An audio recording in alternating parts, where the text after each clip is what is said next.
மணவாளன் வந்துவிட்டார்.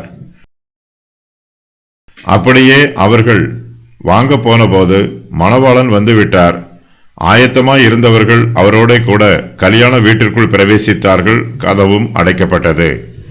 புத்தி இல்லாத 5 கன்னிகைகளும் எண்ணெய் விற்கிறவர்களிடத்தில் போய் தங்கள் தீவெட்டிகளுக்கு எண்ணெய் வாங்க போகிறார்கள். அப்போது மணவாளன் வந்து விடுகிறார். கர்த்தர் நமக்கு கொடுத்திருக்கும் ஊழியத்திற்கு முக்கியத்துவம் கொடுத்து அதை ஏற்ற வேளையில் செய்து முடிக்க வேண்டும். கடைசியில் செய்து கொள்ளலாம் என்று காலதாமதம் பண்ணக்கூடாது. காலதாமதம் எப்போதுமே ஆபத்தானது. காலதாமதம் பண்ணும் காரியத்தை ஒருவேளை நம்மால் செய்து முடிக்க முடியாமலேயே போய்விடலாம். தேவனுடைய கிருபையை குறித்த காலத்தில் ஏற்ற வேளையில் பெற்றுக்கொள்ள வேண்டும். அவசரமாக தேவ கிருபையை பெற்றுக்கொள்ளலாம் என்று நினைப்பது தவறு.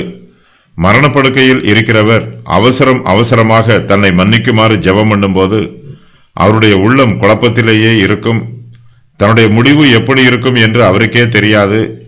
தெளிவற்றவராக இருப்பார். இந்த குழப்பம் காலதாமதத்தினால் வந்த விளைவு. புத்தி இல்லாத 5 கன்னிகைகளும் தங்கள் தீவெட்டிகளை எரிய வைத்து தங்கள் கரங்களில் பிடிக்க வேண்டிய வேளையில் எண்ணெய் வாங்குவதற்காக போகிறார்கள். காலதாமதம் பண்ணுகிறார்கள். அதுபோலவே ஒரு சிலர் கிருபையை பயன்படுத்த வேண்டிய காலத்தில் கிருபையை பெற்றுக்கொள்வதற்காக முயற்சி பண்ணுகிறார்கள். மணவாளன் வந்துவிட்டார். நம்முடைய கர்த்தராகிய இயேசு கிறிஸ்து மகா நாளின் போது தம்முடைய பிள்ளைகளுக்காக மணவாளனாக வருவார்.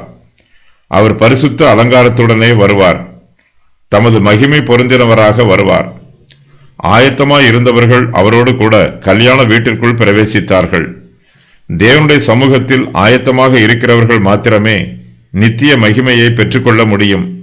அவரோடு நெருங்கிய ஐக்கியத்தில் இருக்க வேண்டும். இப்படிப்பட்ட பரிசுத்தவான்கள் மாத்திரமே பரலோக ராஜ்யத்திற்குள் பிரவேசிப்பார்கள். மணவாளனும் ஆயத்தமாய் இருந்தவர்களும் கல்யாண வீட்டிற்குள் பிரவேசித்த பின்பு கதவு அடைக்கப்பட்டது. 2 காரணங்களுக்காக கதவு அடைக்கப்படுகிறது. கல்யாண வீட்டிற்குள் பிரவேசித்தவர்கள் அங்கு பாதுகாப்பாக இருக்க வேண்டும். கவனக்குறைவினால் கல்யாண வீட்டை விட்டு வெளியேறிவிடக்கூடாது. அதற்காக கதவு அடைக்கப்பட்டது. தேவன் ஆதாமை ஏதேன் தோட்டத்தில் வைத்தார். ஏதேன் தோட்டத்திற்குள் கதவு அடைக்கப்படாமல் திறந்து வைக்கப்பட்டிருந்தது. கதவு திறந்து இருந்ததினால் ஆதாம் ஏதேன் தோட்டத்தை விட்டு வெளியேறி போய்விட்டார். பரிசுத்தவான்கள் பரலோக ராஜ்யத்திற்குள் பிரவேசித்தவுடன் அவர்கள் அங்கு பாதுகாப்பாக அடைக்கப்பட்டிருப்பார்கள். கல்யாண வீட்டிற்குள் ஆயத்தமில்லாமல் வெளியே இருக்கிறவர்கள் உள்ளே பிரவேசித்து விடாதவாறு கதவு அடைக்கப்படுகிறது. இப்போதோ பரலோக ராஜ்யத்திற்கு போகும் வாசல் குறுகலாகவும் நேராகவும் இருக்கிறது. ஆயினும் இந்த வாசல் இப்போது திறந்திருக்கிறது. காலம் ஒரு நாள் வரப்போகிறது. அப்போது பரலோகத்தின் வாசல் அடைக்கப்படும். பரலோகத்திற்கும் நரகத்திற்கும் இடையே பெரும் பிளப்பு உண்டாகும். யூதருடைய திருமண வீடுகளில் கதவுகள் அடைக்கப்பட்டிருக்கும். அடைக்கப்படாதவர்கள் வீட்டிற்குள் வர முடியாது. ஒருவேளை திருடர்களுடைய பயத்தினால் இப்படி கதவுகள் அடைக்கப்பட்டிருக்கலாம். மணவாளன், மணவாட்டி, கன்னிகைகள் இந்த ஓமையில் இருந்து நாம் தெரிந்து கொள்ள வேண்டிய சத்தியங்கள்.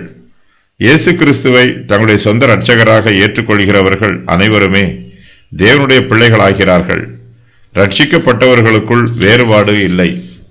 இந்த ஓமையில் எண்ணெய் என்பது பரிசுத்த ஆவியானவரின் அபிஷேகத்தை குறிப்பிடாது. ரட்சிக்கப்பட்ட விசுவாசிகள் பரிசுத்த ஆவியானவரின் அபிஷேகத்தை பெற்றுக்கொள்கிறார்கள். ரட்சிப்பு வேறு, பரிசுத்த ஆவியானவரின் அபிஷேகம் வேறு. இவ்விரண்டுமே வெவ்வேறு அனுபவங்கள். உபத்திரவ காலம் ஆரம்பமாவதற்கு முன்பாகவே சபை எடுத்துக்கொள்ளப்படும். இயேசு கிறிஸ்துவின் ஊழியத்தை செய்வதற்கு தேவையான பலனை பெற்றுக்கொள்வதற்காக பரிசுத்த ஆவியானவரின் அபிஷேகம் விசுவாசிகளுக்கு அருளப்படுகிறது. ஆட்டுக்குட்டியானவரின் கல்யாண விருந்தில் எல்லா விசுவாசிகளுமே பங்கு பெறுவார்கள்.